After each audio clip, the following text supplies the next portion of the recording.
Hello दोस्तों, स्वागत है आपका अपने चैनल एकेडमिक क्लासेस पर।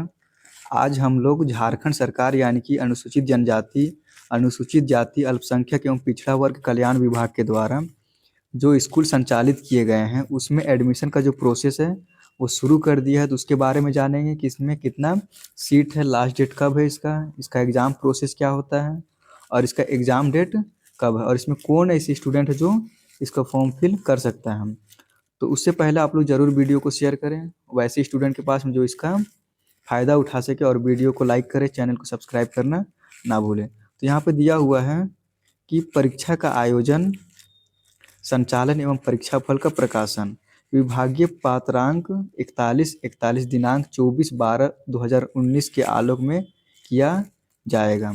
सबसे पहले यहाँ पर है कि जनजाति अनुसूचित जाति अल्पसंख्यक एवं पिछड़ा वर्ग कल्याण विभाग अंतर्गत संचालित अनुसूचित जनजाति अनुसूचित जाति PVTG को-एड आश्रम एवं DAV बिरसा मुंडा आवासीय विद्यालयों में शैक्षणिक सत्र 2026-27 के रिक्त के अनुसार वर्ग 6, वर्ग 7, वर्ग 8 में नामांकन हेतु झारखंड राज्य के अनुसूचित जाति एवं पिछड़ा वर्ग के निर्धारित अर्हताधारी इच्छुक छात्र छात्राओं से विहित प्रपत्र में आवेदन पत्र दिनांक 20 जनवरी 2026 से 20 फरवरी 2026 तक आमंत्रित किए जाते हैं। यानी कि इसका जो डेट है वो 20 जनवरी से शुरू हो चुका है और लास्ट डेट इसका 20 फरवरी तक है।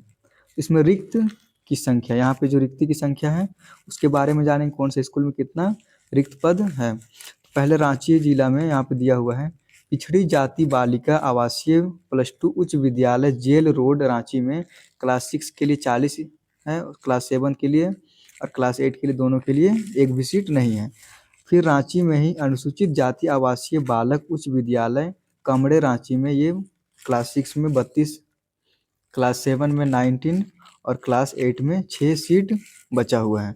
उसके बाद फिर अनुसूचित जाति आवासीय बालक उच्च विद्यालय बुंडू में है, इसमें 29 है, फिर 6 और फिर 4 है। टाना भगत अनुसूचित जनजाति आवासीय बालिका बालक उच्च विद्यालय चीपी रांची में 26 है, 12 है और फिर यहाँ पे 8 क्लास के लिए नहीं है। उसके बाद फिर अनुसूचित जनजाति आवासीय बालक उच्च विद्यालय बारीडीह में ये 26 है, 7 है और फिर 8 है। और नीचे देखते हैं यहाँ पर अनुसूचित जनजाति आवासीय बालिका उच्च विद्यालय तमाड़ में 14 सीट है 6 क्लास के लिए, 1 सीट है कक्षा 7 के लिए। अनुसूचित जनजाति आवासीय बालिका उच्च विद्यालय कुंदी खूंटी में ये 23 सीट है क्लास 6 के लिए, 33 सीट है क्लास 7 के लिए और फिर 4 सीटें क्लास 8 के लिए। उसके बाद बिरसा आवासीय बालक उच्च विद्यालय उलिहातू खूंटी में 10 सीट है, 5 सीट है और फिर 2 सीट है।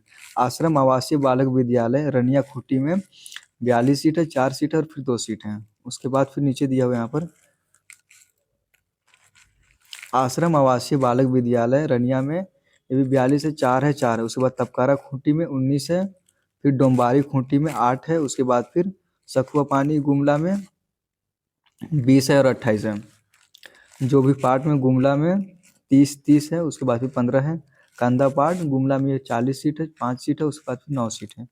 फिर चपाटोली गुमला में इसमें 22 सीट है और फिर 30 सीट है। और फिर घाघरा नवाडी गुमला में इसमें 26 सीट है क्लास 7 के लिए और 12 सीट है क्लास 8 के लिए। और यहाँ पे आगे दिया हुआ है सीसई में 40 सीट है, चैनपुर में 40 सीट है, उसके बाद लोहरदगा में 40 सीट है जो किसको प्रखंड में है। उसके बाद फिर किसको प्रखंड में जिसका स्कूल का नाम है अनुसूचित जनजाति आवासीय बालक उच्च विद्यालय किसको लोहरदगा में 5 सीट है और फिर 34 सीट है। उसके बाद आश्रम बालिका आवासीय विद्यालय टेटे टांगर में सिमडेगा जो है वो 40 सीट इसमें है।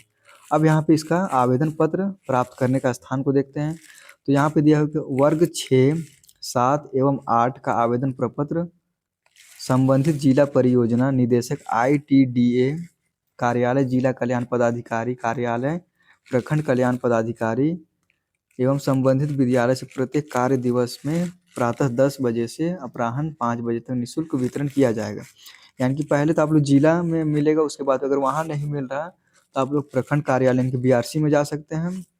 वहाँ पे भी नहीं मिलेगा तो जिस भी स्कूल में आप लोगों को अप्लाई करना है उसमें जाके फॉर्म ले सकते हैं। यहाँ पे दिया कि संबंधित जिला के परियोजना निदेशक ITDA एवं जिला कल्याण पदाधिकारी आवेदन प्रपत्र सभी स्थानों पर उपलब्ध कराना सुनिश्चित करेंगे। आरक्षण का जो इसमें क्या है, तो अनुसूचित जनजाति, अनुसूचित जाति, अल्पसंख्यक एवं पिछड़ा वर्ग कल्याण विभाग के पात्रांक 41 दिनांक 24/12/2019 के प्रावधानानुसार अनुमानीय किसी कोटि के आवेदक उपलब्ध नहीं होने पर प्रमंडलीय उप निदेशक कल्याण विभागीय पात्रांक 41 दिनांक 24/12/2019 के आलोक में निर्णय लेंगे। और उम्र सीमा जो है वो क्लास 8 के लिए 12 साल होनी चाहिए, क्लास 7 के लिए 13 साल होने चाहिए और फिर क्लास 8 के लिए 14 साल होने चाहिए। उससे कम हो सकता है लेकिन उससे ज़्यादा नहीं होना चाहिए। वर्ग 6, 7 और 8 में नामांकन हेतु लिखित जांच परीक्षा होगी, यानी कि पहले एंट्रेंस एग्जाम लिया जाएगा, उसके बाद फिर छात्र छात्रा का क्लास 5, क्लास 6 और क्लास 7 में उत्तीर्ण होना आवश्यक है। अगर किसी को क्लास 6 में एडमिशन लेना है तो क्लास 5 में उत्तीर्ण यानी कि पास होना जरूरी है। क्लास 7 में एडमिशन लेना है तो क्लास 6 में पास होना जरूरी है। क्लास 7 में अगर एडमिशन लेना है तो क्लास 6 में एडमिशन पास होना जरूरी है। परीक्षा का जो विषय है वो हिंदी, गणित, विज्ञान, अंग्रेजी एवं सामाजिक विज्ञान का होगा, जो बहुविकल्पीय ऑब्जेक्टिव होगा। आवेदन पत्र संबंधित जिला कल्याण पदाधिकारी कार्यालय में प्रत्येक कार्य दिवस में प्रातः 10 बजे से अपराह्न 5 बजे तक जमा लिया जाएगा और इसका जो डेट है वो 20 जनवरी से 20 फरवरी तक है।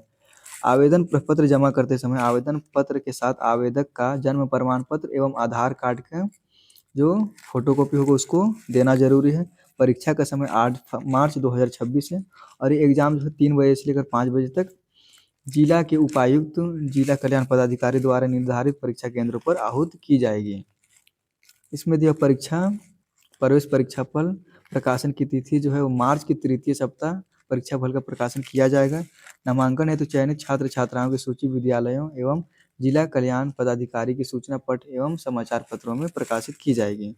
उसके बाद यहाँ पर नीचे है छात्र छात्राओं की काउंसलिंग की तिथि एवं नामांकन लेने की तिथि। परीक्षा फल के प्रकाशन के पश्चात नामांकन के समय चयनित यानी कि जब ये पास हो जाएंगे उसके बाद फिर प्रवेश पत्र यानी कि एडमिट कार्ड लाना होगा, TC लाना होगा, जन्म प्रमाण पत्र लाना होगा, आधार कार्ड, जाति प्रमाण पत्र, आवासीय प्रमाण पत्र और फिर BPL और आय प्रमाण पत्र को प्रस्तुत करना होगा। अगर किसी के पास BPL नहीं है तो इसके लिए BPL की सूची में नाम, आय प्रमाण पत्र के आधार पर नामांकन की पात्रता निर्धारित की जाएगी। जिन छात्र छात्राओं के माता पिता सरकारी सेवा में कार्यरत है उनका आवेदन जो है वो स्वीकार नहीं किया जाएगा। अगर वैसा कुछ गलत तरीके से बना के देते तो फिर उसमें कानूनी कार्रवाई की जाएगी।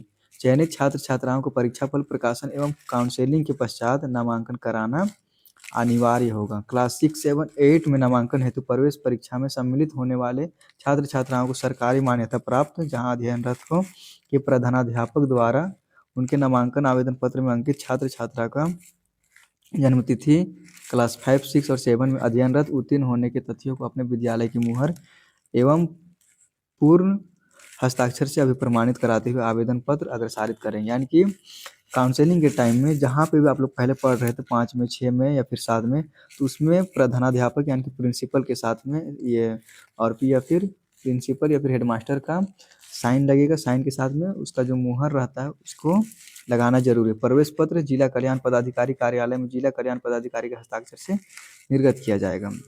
आवेदक को परीक्षा केंद्र में प्रवेश पत्र, आधार कार्ड की छाया प्रति लाना आवश्यक है। यानी कि आप लोग जब एग्जाम देने जाइएगा तो उस टाइम आप लोगों को एडमिट कार्ड के साथ में आधार कार्ड का छाया प्रति या फिर ओरिजिनल भी लेके जा सकते हैं ताकि वहाँ पे कोई दिक्कत ना हो। प्रवेश परीक्षा वर्ग 6, 7 और 8 में नामांकन हेतु क्रमशः 5, 6 और 7 वर्ग स्तर के प्रश्न पूछे जाएंगे। क्लास 6 के लिए 5 और क्लास 7 के लिए 6 और क्लास 8 के लिए 7 क्लास के जो प्रश्न होंगे वही पूछा जाएगा। परीक्षा फल के प्रकाशन एवं नामांकन तक रिक्त पदों की जो संख्या वो घट सकती है या फिर बढ़ भी सकती है। आवेदक झारखंड का मूल निवासी होना अनिवार्य है। इस विज्ञापन को किसी भी समय रद्द करने का अधिकार अनुसूचित जनजाति, अनुसूचित जाति, अल्पसंख्यक एवं पिछड़ा वर्ग कल्याण विभाग अधोहस्ताक्षरी को होगा। यानी कि इसको कभी भी रद्द किया जा सकता है। ये सभी कल्याण विभाग के ऊपर में है। तो आप लोग वीडियो को जरूर शेयर करें, वीडियो को लाइक करें, चैनल को सब्सक्राइब करना ना भूलें। Thank you.